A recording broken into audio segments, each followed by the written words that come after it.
Good day. I'll be presenting business analytics applications of Meralco in energy and utilities sector.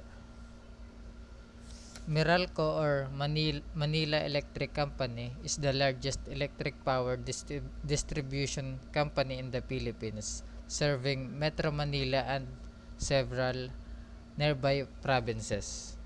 Meralco plays a critical role in the energy sector by ensuring electricity supply to the country's most densely populated and economically active regions. Business analytics, customer experience. Meralco uses data analytics to improve customer service by analyzing complaints and inquiries.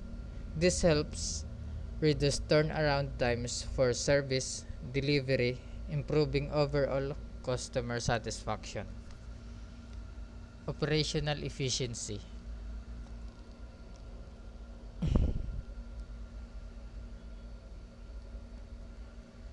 Predictive analytics model are employed to identify overloaded transformers and secondary lines that need rehabilitation. That it prevents outage for 200,000 customers in 2021. Grid management.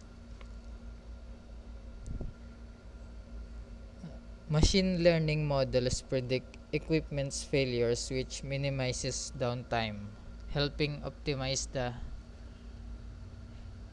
network and reduce inefficiencies. Performance monitoring.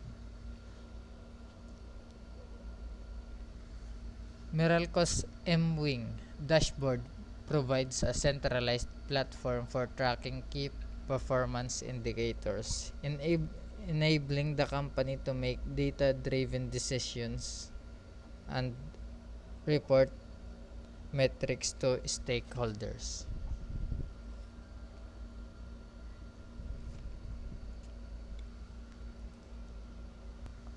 Analysis question.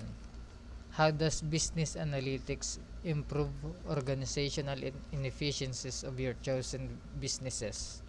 First, predictive maintenance.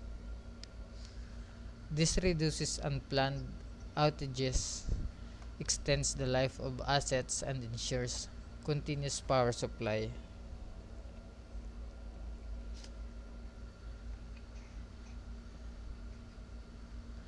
Optimizing energy distribution. Meralco improves the efficiency of its energy distribution, ensuring a more stable and cost-effective operation. Energy consumption and demand forecasting. Avoids overproduction, reduces energy waste, and lowers operating costs while maintaining reliable services for customer. What type of data are commonly used in business analytics for your chosen businesses? Energy consumption data. Example, electricity usage from customers. Grid and infrastructure data. Data from sensors installed in transformers, substation, and power lines, like voltage levels, load capacity, and operational status. Weather and environmental data, like weather conditions, temperatures, and seasonal patterns. Operational and maintenance data, like service requests, equipment failures, repair logs, and worker productivity. How can your chosen businesses ensure data quality in their analytics processes? Data governance framework.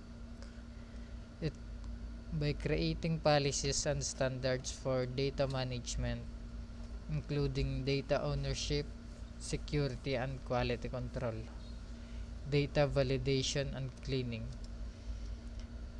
Regular data cleaning processes should be in place to remove duplicates, correct erroneous entries and ensure up-to-date information. Regular audits, conducting periodic audits, and check on data quality to identify issues such as outdated or inconsistent data. How can your chosen business measure the ROI of analytics initiatives? Cost saving from operational efficiencies. By calculate the reduction in operational cost due to analytics-driven improvements such as predictive maintenance, increased revenue through demand forecasting and load optimization. Evaluate the revenue growth from more accurate demand forecasting and load balancing, which allows Meralco to minimize energy waste and reduce overproduction. Last is reduction in energy losses. Analytics can help Meralco identify and mitigate energy theft or technical losses in its distribution network. Thank you.